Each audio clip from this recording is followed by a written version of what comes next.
മുത്തശ്ശൻ വിളിച്ചു എന്ന് പറഞ്ഞു. കളിയും ചെറിയും നടന്നൊരു വെക്കേഷൻ. അതിന്റെ കൂടെ ഒരു മോഹം. അത് നിന്റെ വിവാഹമായിരുന്നു. ഒന്നും നടന്നില്ല. വേണ്ട, അവളിങ്ങനെ ഒരു വേദന തരുമെന്ന് കരുതിയില്ല. മുത്തശ്ശന് തെറ്റി. ആമി ആരെയും വേദനിപ്പിച്ചിട്ടില്ല. എന്നെയാണ് ഉദ്ദേശിക്കുന്നതെങ്കിൽ ഒരിക്കലും ഇല്ല. ഏതെങ്കിലും ഒരു കസിനെ വിവാഹം കഴിക്കണമെന്ന് മുത്തശ്ശി ആഗ്രഹിച്ചു. എനിക്കതിൽ ആരോടും പ്രത്യേകിച്ച് ഒരു താല്പര്യവും തോന്നിയിട്ടില്ല. ഒടുവില് ആമിയാവാൻ തോന്നി. അതെന്റെ ഒരു തോന്നൽ, ആഗ്രഹം മാത്രം. അവളുടെ മനസ്സിൽ മറ്റൊരാളുണ്ടെന്ന് അവൾ തുറന്നു പറഞ്ഞതോടെ ആ വിഷയം അവിടെ തീർന്നു. ആമിയെ സംബന്ധിച്ച് എല്ലാ കാര്യത്തിലും അവൾക്ക് അവളുടേതായിട്ടുള്ള തീരുമാനങ്ങളുണ്ട്. അതെ, തീരുമാനമാണ്. ഞങ്ങളെ വേദനിപ്പിക്കുക എന്നുള്ള തീരുമാനം. കഴിഞ്ഞ കുറച്ചു കാലമായിട്ട് ആ കുട്ടി എപ്പോഴും ശ്രമിക്കുന്നത് അതിനാണ്. നിങ്ങൾക്കിഷ്ടമാവുന്നത് മാത്രം ചെയ്യാൻ വേണ്ടി നിങ്ങൾ വളർത്തി വലുതാക്കുന്ന മകൾ. തികഞ്ഞ സ്വാർത്ഥതയാണത്. കാലങ്ങളോളം അടച്ചുപൂട്ടി ഷോക്കേസിൽ വെക്കാവുന്നൊരു പാവക്കുട്ടിയൊന്നുമല്ല മകൾ. അവൾ മറ്റൊരു ഇൻഡിവിജ്വലാണ്. അവളുടെ ജീവിതം ഇപ്പൊ അവളാണ് അതിന്റെ ഉടമസ്ഥ. അവളുടെ ഇഷ്ടങ്ങളെ, തീരുമാനങ്ങളെ ഒക്കെ കുറച്ചുകൂടി ലിബറലായിട്ട് കാണുക. കുട്ടിക്കാലത്തും വളർന്നതിന് ശേഷവും ജീനിയസ് എന്ന് മനസ്സിൽ കരുതി ഞാൻ ആരാധിച്ചിരുന്ന ബാലമാമയോടാണ് ഈ പുരോഗമന പ്രസംഗമൊക്കെ നടത്തുന്നത്. ബാലമാമയ്ക്ക് ഇതെന്ത് പറ്റി ഇങ്ങനെ തളരാൻ? അറിവിനും പാണ്ഡിത്യത്തിനൊന്നും ഒരച്ഛന്റെ മനസ്സിനെ ജയിക്കാൻ കഴിയില്ല രവി. ഒരു പെർസ്പെക്റ്റീവ് ചേഞ്ച്, ഞാനതേ പറയുന്നുള്ളൂ. കാര്യങ്ങളെ നമുക്ക് വേറൊരു ആംഗിളിൽ കാണാം. നമുക്ക് ആമിയുടെ കൂടെ ഒന്ന് ചിന്തിക്കാം. എന്താ അവൾ ആഗ്രഹിച്ചത്? അതിലെന്താ ഒരു തെറ്റ്? അവളുടെ നന്മയും സന്തോഷവും ഒക്കെയാണ് നമ്മൾ ആഗ്രഹിക്കുന്നതെങ്കിൽ നമുക്കതൊക്കെ നടത്തിക്കൊടുത്തൂടെ? എന്താ രവി പറയുന്നത്? വളരെയധികം ആലോചിച്ച ശേഷമാണ് ഞാൻ ഈ പറയുന്നത്. മറ്റെല്ലാം മറക്കാൻ തയ്യാറായാലും വാട്ട് ഈസ് ഹി? എന്താണ് അയാളുടെ യോഗ്യത? എന്നേക്കാൾ എന്തുകൊണ്ടും എല്ലാം കൊണ്ടും അവൻ മുന്നിലാണ്. സുഹൃത്തിനെ ഗ്ലോറിഫൈ ചെയ്യാൻ നീ പറയുന്ന നല്ല വാക്കുകൾ അല്ല മുത്തശ്ശ, സത്യം. ഞാൻ ഇതുവരെ ഒരു നുണയിൽ ജീവിക്കുകയായിരുന്നു. അവന്റെ ഔദാര്യം കൊണ്ട് കെട്ടിപ്പൊക്കിയ ഒരു ഫാൾസ് ഇമേജ്. നിങ്ങളുടെ എല്ലാം മുന്നിൽ തലയുയർത്തി പിടിച്ചു നിൽക്കാൻ അവൻ എന്നെ ഈ ഫാം ഹൗസിന്റെ പാർട്ട്ണറാക്കി. എനിക്കിതിലൊരു അവകാശമില്ല. ഇതെല്ലാം ഡെന്നീസിന്റെയാ. കഴിഞ്ഞ 2.5 വർഷം കൊണ്ട് ഞാൻ നേടിയെടുത്തത് ലക്ഷങ്ങളുടെ കടവും പുല്ലുപോലും മുളയ്ക്കാത്തൊരു കുന്നിഞ്ചിരുവ. ഒരവധിക്കാലം മുഴുവൻ ഞാൻ അനാഥനല്ലാതാകുന്നു എന്ന് പറഞ്ഞ് തുള്ളിച്ചാടിയവൻ. നിങ്ങളുടെ വരവിനായി ഈ വീട് മൂടികൂട്ടിയവൻ. ഒന്നും ആരോടും പറയാതെ, ഒരു ലാഭവും പ്രതീക്ഷിക്കാതെ ഇപ്പൊ പുറത്ത് ഔട്ട് ഹൗസിൽ തന്റെ ജോലിക്കാരനോടൊപ്പം താമസിക്കുന്നവൻ. അവൻ എന്നെക്കാളും എന്തുകൊണ്ട് മുന്നിൽ തന്നെയല്ലേ? എന്തിനാണ് രവി നീ? എന്റെ തെറ്റാണ്. പക്ഷെ എനിക്കിപ്പോ തോന്നുന്നു അതാണല്ലോ ഇത്രയും വലിയൊരു നന്മയുണ്ടാവാൻ കാരണമായത്. ആമിക്ക് ഡെന്നീസിനെ കിട്ടിയില്ലേ? നമുക്കിതങ്ങ് നടത്താം. അവർ ഈ ലോകത്തിലെ ഏറ്റവും ഭാഗ്യവാന്മാരായ ഭാര്യയും ഭർത്താവുമാവും. നമുക്ക് നമ്മുടെ ആമിയെ തിരിച്ചു കിട്ടും. എല്ലാം എല്ലാം പഴയ പോലെ ആവും. പ്ലീസ്. ബാലനാണ് തീരുമാനിക്കേണ്ടത്. ഞാൻ എന്തിനും തയ്യാറാണ്. എന്റെ മകളുടെ നന്മയ്ക്ക് വേണ്ടി എന്തിനും. എന്നാ പിന്നെ കൂടുതലൊന്നും ആലോചിക്കാനില്ല. ഒരു കണക്കിന് രവി പറഞ്ഞത് തന്നെയാണ് സത്യം. ആ കുട്ടികൾ സന്തോഷമായിട്ട് ജീവിക്കും.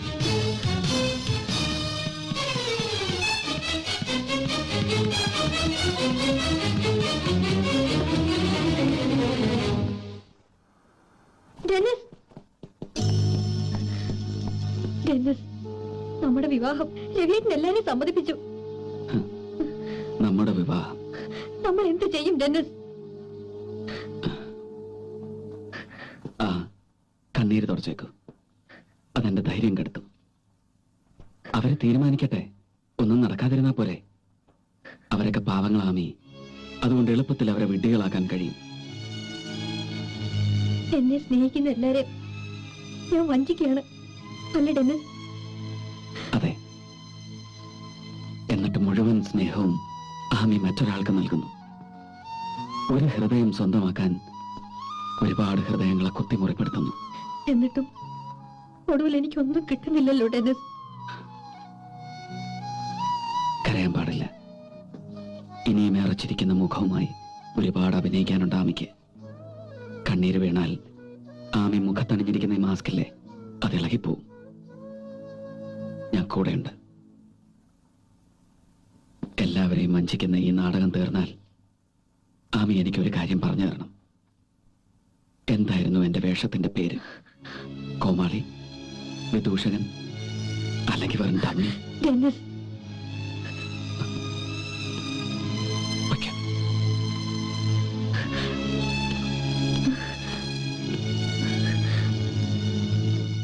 നിരഞ്ജനെ ഞാൻ കണ്ടിട്ടേ ഇല്ലായിരുന്നെങ്കിൽ ഡെന്നിസ്, ഞാൻ നിങ്ങളെ മാത്രമേ സ്നേഹിക്കുമായിരുന്നുള്ളൂ.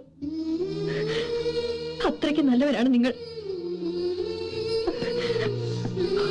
എന്താടി അതിനിടയ്ക്ക് റൊമാൻസിനും എത്തി അല്ലേ? ഓ,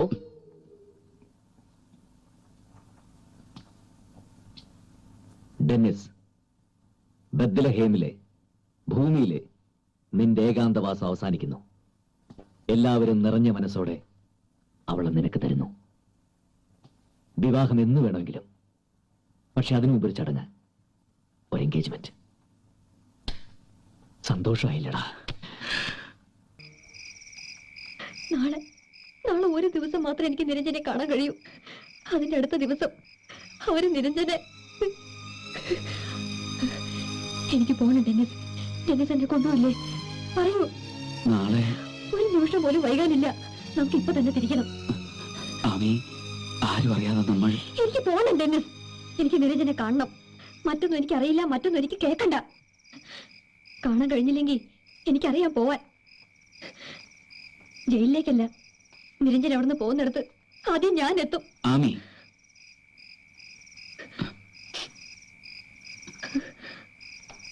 നമുക്ക് പോവാം. ഞാൻ കൊണ്ടുപോവാം. കേറിക്കോ. സാർ, നാളെ രാവിലെ വീട്ടിലൊരു ചടങ്ങ് നടക്കാനുണ്ട്, ഒരു വിവാഹ നിശ്ചയം. അത് മുടങ്ങിയല്ല അവർക്ക് ആർക്ക് സഹിക്കാൻ കഴിയില്ല സാർ. നടക്കാത്ത കല്യാണത്തിന്റെ നിശ്ചയം, അതിലും വലുതാണ് ആമി ആവശ്യപ്പെടുന്നത്. അവള് പറഞ്ഞത് നീ കേട്ടില്ലേ? ഇപ്പൊ പോയില്ലെങ്കിൽ നാളെ ഇതൊരു മരണ വീടാവും. സാർ, മോനായി, ആരും അറിയണ്ട. ആരും അറിയാതെ നീ നോക്കണം.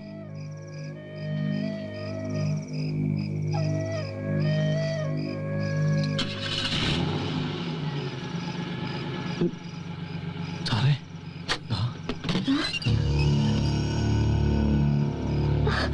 ഡെന്നിസ്, വേഗം. Dennis!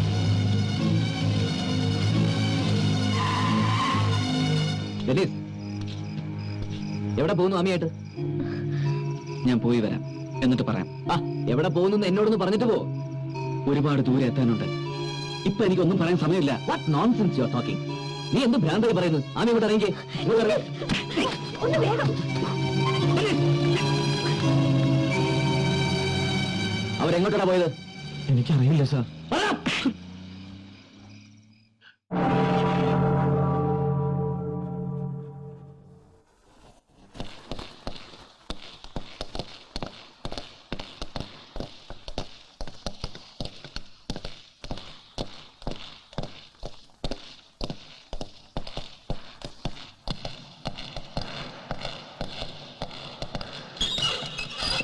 Stay here. I'll call it.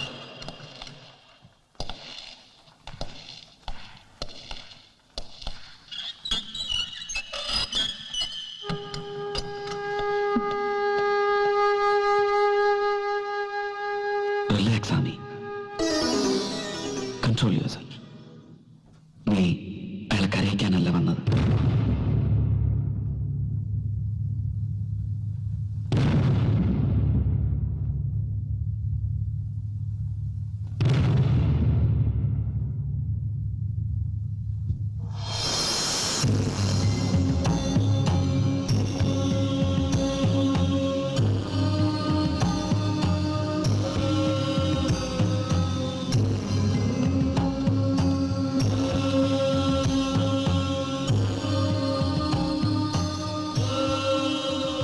Niranjan, സുഖം.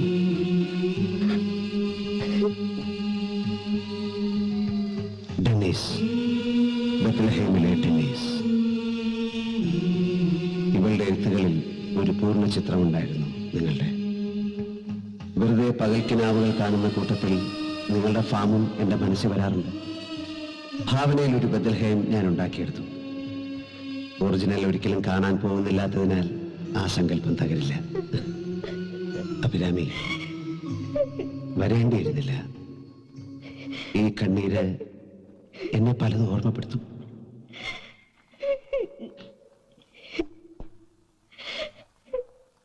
ജീവിതം അവസാനിക്കുകയാണ് എന്നുള്ള സത്യം തൂക്കുമരത്തിലേക്ക് പോകാൻ തയ്യാറെടുക്കുന്ന ഓരോ കുറ്റവാളിയെയും പോലെ എന്റെ മനസ്സും പിടയാറുണ്ട്. എല്ലാം തിരിച്ചു കിട്ടണമെന്ന് ആശിക്കാറുമുണ്ട്. പക്ഷെ ഞാൻ എന്നെ ജയിക്കാൻ ശ്രമിക്കുകയാണ്. തോൽപ്പിക്കില്ല എന്നെ.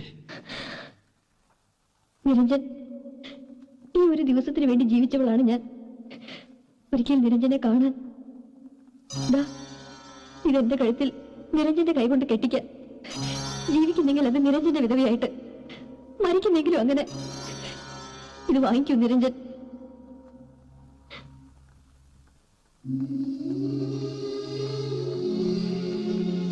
അഭിരാമി ജീവിക്കണം.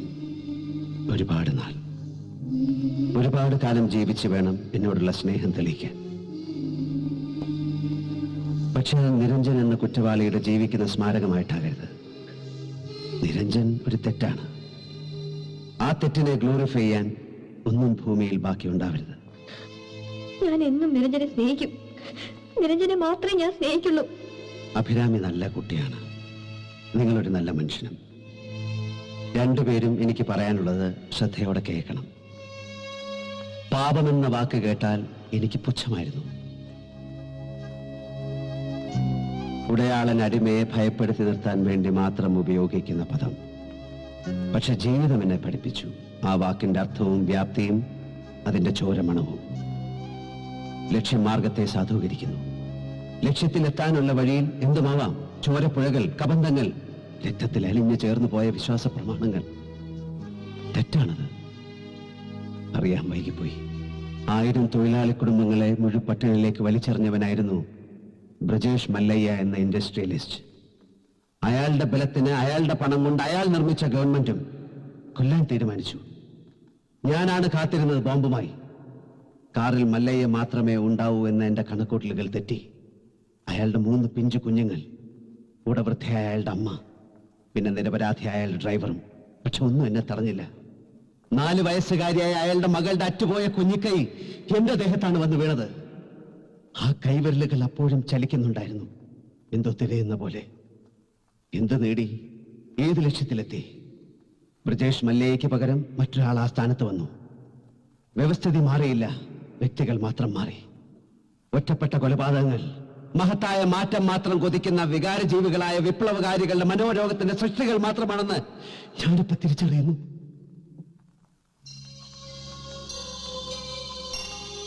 ആത്മാവ് ശരീരമെന്ന ഈ മുഷിഞ്ഞ വസ്ത്രത്തിന്റെ കൂടും വിട്ട് യാത്രയാകുന്ന നാളും കാത്തിരിക്കുന്ന എന്നെ വീണ്ടും ഒരു ഭാവത്തിലേക്ക് തള്ളിവിടാൻ അഭിരാമി നീ കാരണമാവരുത്. നിന്റെ ജീവിതം എന്നെ സ്നേഹിച്ചിരുന്നു എന്ന ഏക കുറ്റത്തിന് നീ പാഴാക്കി കളയാൻ തീരുമാനിച്ചാൽ അതും എന്റെ തെറ്റാകും. ഞാൻ ചെയ്യുന്ന മറ്റൊരു പാപം. അരുത് അഭിരാമി. നിന്നെ എനിക്കിഷ്ടമാണ്. എനിക്കൊരു ജീവിതമുണ്ടെങ്കിൽ അത് പങ്കുവെക്കാൻ ഞാൻ നിന്നെ കൂടെ വിളിക്കാമെന്ന് പറഞ്ഞതും സത്യമാണ്. പക്ഷേ ഇനി എനിക്കൊരു ജീവിതമില്ല. ബാക്കിയാവുന്നത് എന്റെ ആത്മാവ് മാത്രമാണ്. പാപബോധവും വ്യർത്ഥസ്വപ്നങ്ങളും പേറി അലയാൻ വേണ്ടി വിധിക്കപ്പെട്ടത് എന്റെ ആത്മാവും. അതിന് മോക്ഷം കിട്ടാൻ ഡെന്നിസ്, നിങ്ങൾക്ക് അഭിരാമിയിൽ പിറക്കുന്ന മകനെ കൊണ്ട് എനിക്ക് ബലിയിടണം. നിരഞ്ജൻ എന്താ പറഞ്ഞത്? അതെ, അഭിരാമിയും ഡെന്നിസും നിങ്ങളൊന്നാവണം. ഒരുപാട് വർഷം തമ്മിൽ സ്നേഹിച്ച് ജീവിക്കണം. ഇല്ല, നടക്കില്ല. ഞാൻ ആരെ സ്നേഹിക്കില്ല. എനിക്കതിന് കഴിയില്ല. അഭിരാമി, ഇല്ല നിരഞ്ജൻ, പ്ലീസ്. ആമിയോട് നിങ്ങളത് പറയാം. എനിക്ക് മാത്രമേ അഭിരാമിയോടത് പറയാൻ കഴിയൂ. തൂക്കുമരത്തിലേക്ക് പോകുന്നവനോട് അന്ത്യാഭിലാഷം ചോദിക്കുക എന്നൊരു ചടങ്ങുണ്ട്. ഇവിടെ ഞാനാണ് ഒരു വര യാചിക്കുന്നത്. സാധിച്ചു തരേണ്ടത് നിങ്ങളും. ഡെന്നിസ്, ഈ താലി ഞാൻ സാക്ഷിയായി, എന്നിലൂടെ ഈ പ്രപഞ്ചം മുഴുവൻ സാക്ഷിയായി അഭിരാമിയുടെ കഴുത്തി കെട്ടു. ഇല്ല, ഇല്ല, അരുത് നിരഞ്ജൻ. അത് മാത്രം എന്നോട് ആവശ്യപ്പെടരുത്.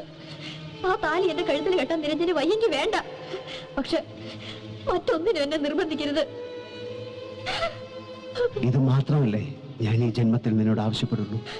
It's getting late sir, please. Dennis, മരണത്തിന് മുമ്പ് ജീവിതത്തിൽ ഇത്ര നാളും കണ്ടതിലെ ഏറ്റവും സുന്ദരമായ കാഴ്ച ഞാനൊന്ന് കാണട്ടെ. സുമംഗലിയായ അഭിരാമി തൂക്കുകയറിന് മുന്നിൽ നിൽക്കുമ്പോഴും എനിക്ക് ആ ചിത്രം കാണണം മനസ്സിൽ. അഭിരാമിയും ഡെന്നിസും സങ്കല്പത്തിൽ ഞാൻ സൃഷ്ടിച്ച ബത്ലഹേമും. Dennis, please Dennis. ഞാനത് അനുവദിക്കില്ല. നിരഞ്ജനില്ലാതെ എനിക്കൊന്നും വേണ്ട. എനിക്ക് വേണ്ട ഒരു ജീവിതം. നോക്ക് അഭിരാമി, അഭിരാമി ഒരു ത്യാഗം ചെയ്യാൻ പോകുന്നു. ആരുടെ മനസ്സുഖത്തിനായി?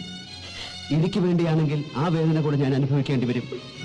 നിനക്ക് നിരഞ്ജനെ ഇഷ്ടമാണെങ്കിൽ, നിരഞ്ജനെ ആശ്വസിപ്പിക്കാനാണെങ്കിൽ, അഭിരാമി ഇപ്പൊ എന്നെ അനുസരിക്കുകയാണ് വേണ്ടത്. Mister Niranjan, sorry sir, It's enough. please, sir. Come on. Dennis, for God's sake, please. How can I?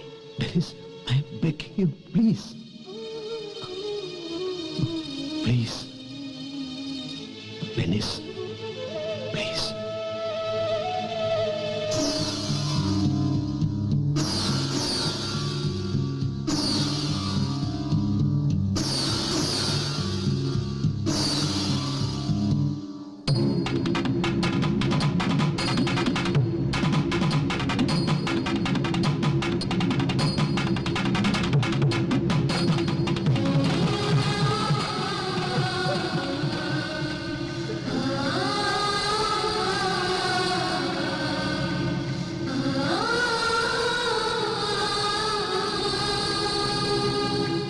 ഇത്രയേ എനിക്ക് നിങ്ങൾക്ക് വേണ്ടി ചെയ്യാൻ കഴിയൂ നിരഞ്ജൻ. ആമി എന്നോട് പൊറുക്കട്ടെ. ഇല്ല ഡെന്നിസ്, ഐ നോ ഹർ. എല്ലാം മറന്ന് അവൾ നിങ്ങളെ മാത്രം സ്നേഹിക്കും. ഈ ഒരു മറയ്ക്കപ്പുറം വന്ന് നിങ്ങളുടെ നെറുകയിൽ കൈവച്ച് അനുഗ്രഹിക്കാൻ എനിക്ക് കഴിയില്ല. ദാ, തൊടാതെ ഞാൻ തൊട്ടിരിക്കുന്നു. എന്റെ ഹൃദയത്തിൽ നന്മ ബാക്കിയുണ്ടെങ്കിൽ അത് മുഴുവൻ തന്ന് ഞാൻ നിങ്ങളെ അനുഗ്രഹിക്കുന്നു. ഞാൻ പോവുകയാണ്. സമയം കഴിഞ്ഞു. തിരിഞ്ഞു നോക്കില്ല ഞാൻ. തിരിഞ്ഞു നോക്കില്ല. തിരിഞ്ഞു നോക്കിയാൽ എനിക്ക് നിങ്ങളെ കാണാൻ കഴിയില്ല. എന്റെ കണ്ണ് നിറഞ്ഞ് എല്ലാം മറഞ്ഞു പോകും. എനിക്ക് ഈ ചിത്രം മതി. ഈ ചിത്രം. Good luck my friends. Good luck.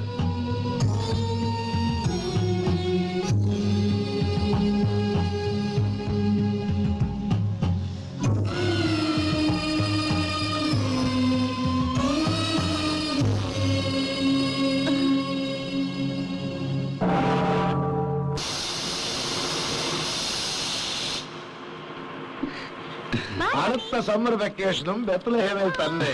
അപ്പോൾ ഞങ്ങളെ റിസീവ് ചെയ്യാൻ ഒരാള് കൂടെ കാണുമോ? Great grand child. റെഡി. സംഗതി കൺഫേം ആയ ഉടനെ ഞാൻ അങ്ങോട്ട് വിളിച്ചറിയിക്കില്ലേ? നീയോ? നീ എത്രയും വേഗം ഇവിടുന്ന് പാക്ക് ചെയ്ത് എന്റെ അടുത്ത് എത്തിക്കോണം. ഇവിടുത്തെ കടം എത്രയാണെന്ന് എന്നെ അറിയിക്കുക. ഞാൻ അയച്ചു തരും. അതെല്ലാം സെറ്റിൽ ചെയ്ത് കഴിഞ്ഞാൽ ഡെന്നിസേ ഓടിക്കളയുന്നേ ഇവിടുന്ന്. സിഗ്നലായി. ഇനി കേറാം. ശരി മോളെ. Okay. Wish you all the best. ശരി മോളെ, വരട്ടെ. All the best. പെട്ടെന്ന് എത്തിയേക്കണം. ആ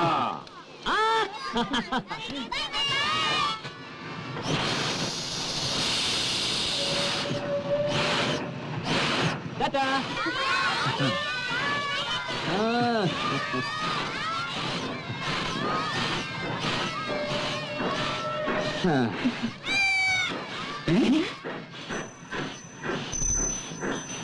പൂച്ച.